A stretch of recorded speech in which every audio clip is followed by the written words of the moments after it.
చంద్రబాబు నాయుడు గారు మన వయసుకు తగ్గట్టన్నా మాట్లాడాలి కదా. 50 ఏళ్ళ అనుభవం అని చెప్తారు మీకు.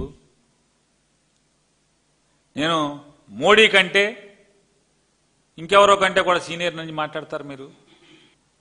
మీ ప్రభుత్వంలో అంటే జగన్మోహన్ రెడ్డి గారు అధికారానికి ఎక్కే నాటికి మీరు చేసినటువంటి అప్పు ఎంత, మీరు ఎంత చేసి అప్పు చెప్పారు?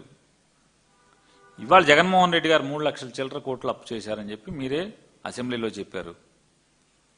జగన్మోహన్ రెడ్డి గారు 5 ఏళ్లలో 3,33,513 కోట్ల రూపాయలు అప్పు చేస్తే ఈ 18 మాసాల్లో 2,66,517 కోట్ల రూపాయలు మీరు అప్పు చేసిన మాట వాస్తవా కాదా?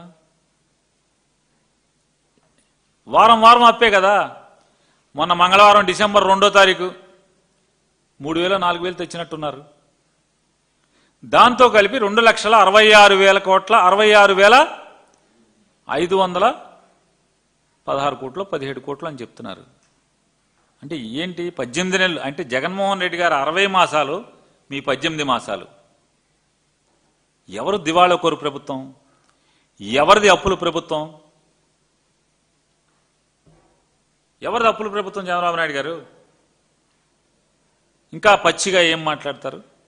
జగన్మోహన్ రెడ్డి గారు భవిష్యత్ ఆదాయాల్ని